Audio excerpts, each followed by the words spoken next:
제가 고등학교 1학년 때 국가대표 포기각서라는 걸 쓴 적이 있어요. 우리 파리올림픽 그냥 TV로 즐겨라. 대담하게 얘기를 해보자면 아우, 담대하게 합시다 우리. 예, 안 되면 편집하면 되죠. 네, 안녕하세요. 대담의 이영주입니다.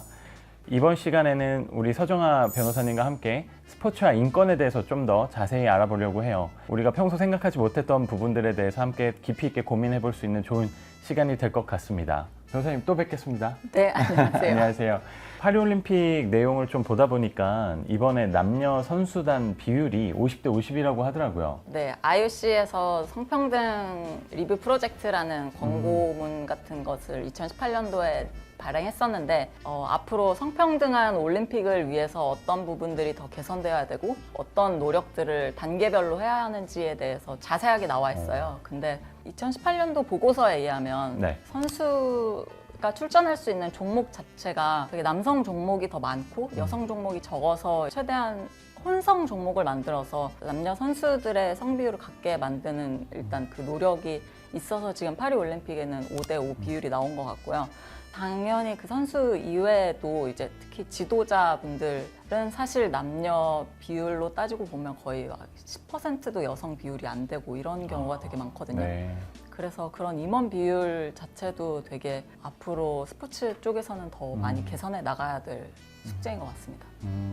미국 대표팀인가요? 유니폼 논란이 좀 있었어요. 그거는 사실 뭐 미국 대표팀뿐만 아니라 그 미디어의 어떤 사진 촬영 뭐 이런 네. 것도 옛날부터 문제가 됐던 것 같은데 그런 문제들은 선수들도 좀 체감을 하나요? 도쿄 올림픽 때는 실제로 뭐 독일 체조 여자 선수단이 짧은 그 유니폼 대신 되게 긴 레깅스를 착용하고 출전하기도 하고 그래서 여성 선수들이 유니폼에 대한 그렇게 불필요하게 짧을 필요가 있느냐라는 문제 제기가 종종 있어 왔던 걸로 알아요. 스포츠도 뭐 사회와 함께 변하는 거니까 맞아요. 사회에서 성평등이 더 이슈화 될수록 스포츠에서도 조금은 어떻게 보면 더딜 순 있지만 결국에는 따라오지 않을까라는 생각이 우선 들고요.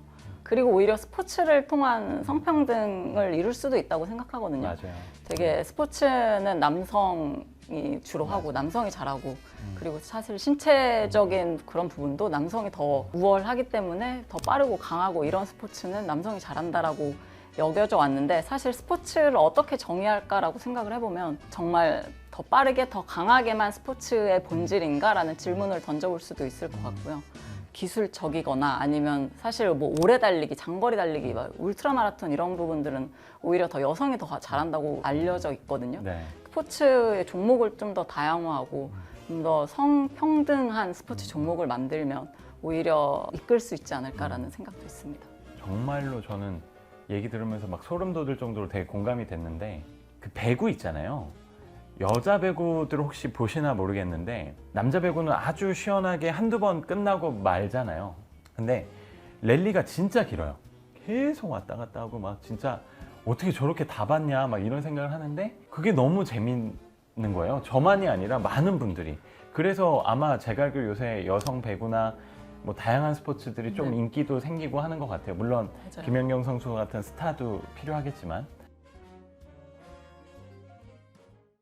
파리올림픽을 이제 이렇게 또 찾아보니까 그 사회적 정화라는 단어를 제가 새롭게 알게 됐어요.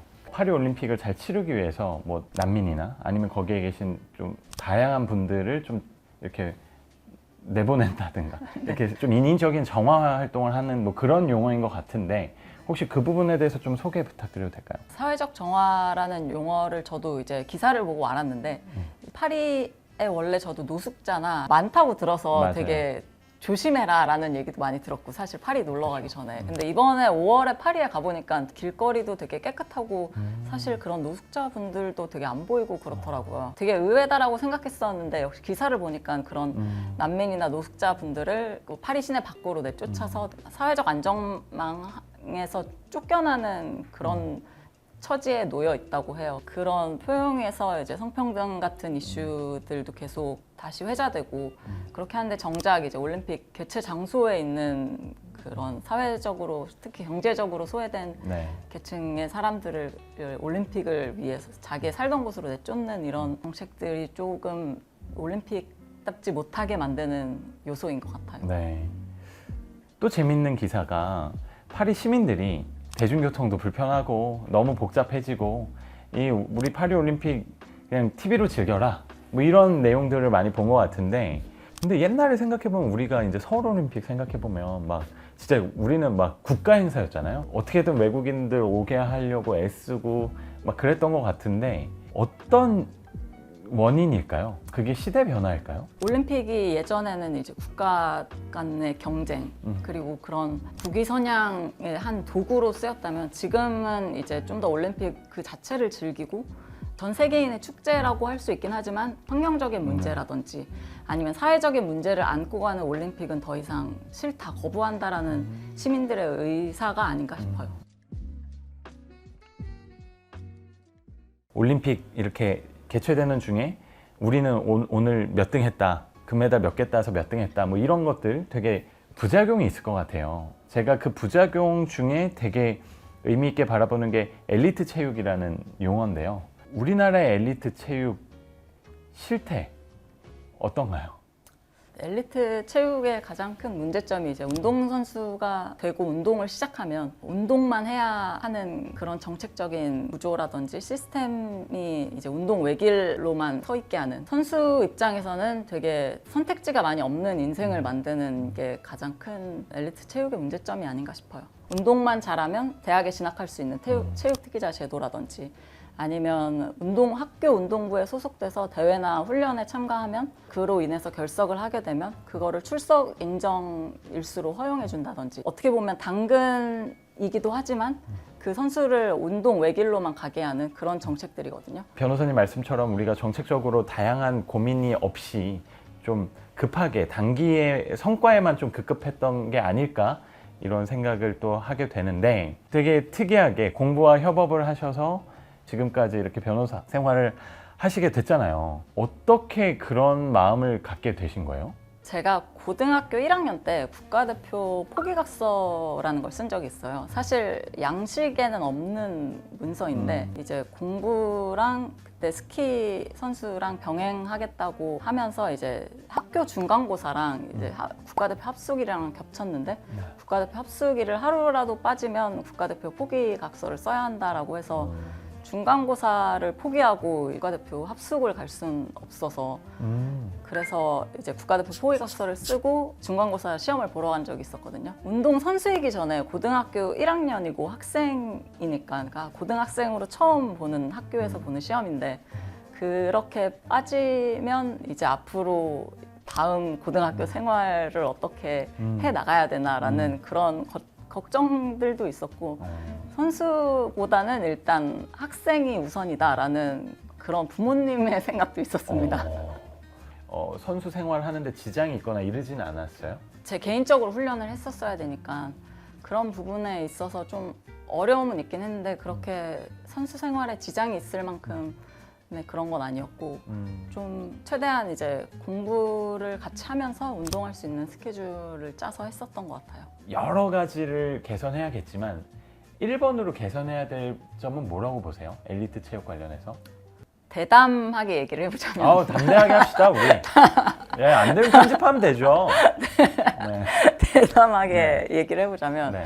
체육 특기자 제도가 네. 경기 실적이 100% 반영이 되고, 뭐 고등학교 내신이나 아니면 수능 성적이나 이런 부분들을 하나도 고려하지 않고 이제 대학을 진학할 수 있는 제도에 손을 볼 필요가 있다라고 생각합니다. 일단 미국은 학생 선수 스튜던트 애틀릿이라고 하면 학교 운동부 소속에서 학교별 뭐 대항전을 나가거나 할 때는 선수의 내신 성적이 B 이상이 되어야 학교 대표로 활동할 수 있고 경기에 출전할 수 있어서, 어떻게 보면 운동 선수에게 공부를 더 잘하도록 이제 하는 미국의 경우도 있고, 일본도 한 10년 전부터 이제 엘리트 체육 육성 시스템을 확 바꿔서 학교 동아리 형태로 학교 방과 후에 운동부를 운영하고 대회를 개최하고 이런 식으로 해서 되게 생활체육과 엘리트 체육의 경계를 흐리게 하고 그리고 되게 엘리트 체육의 기반이 오히려 생활체육이 돼서 그 엘리트 체육까지 나아가는 그런 시스템으로 나아가고 있는 걸로 알아요.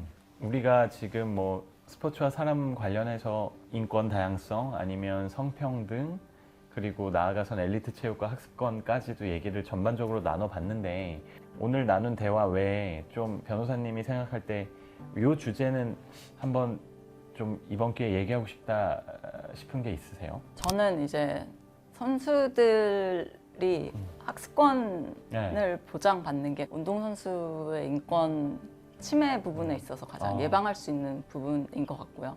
배제되어 있진 않지만 사실상 정말 정책적으로 배제될 수밖에 없는 그런 구조들이 좀 엘리트 스포츠를 좀 더 고립시키고 전문 운동 선수의 길로 갔을 때 그런 여러 가지 인권 침해 문제들이 걸림돌이 될 수 있다고 생각하거든요. 네, 오늘 꽤 긴 시간 함께 촬영해 주셨는데 어떠셨나요?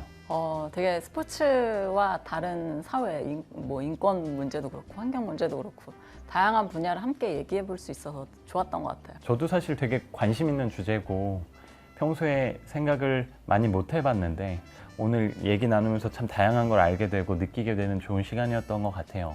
네, 그럼 이번 영상은 여기서 마무리하기로 하고요. 저희는 다음에 대담한 ESG 이야기로 다시 돌아오도록 하겠습니다. 다음에 또 뵐게요. 그럼 안녕.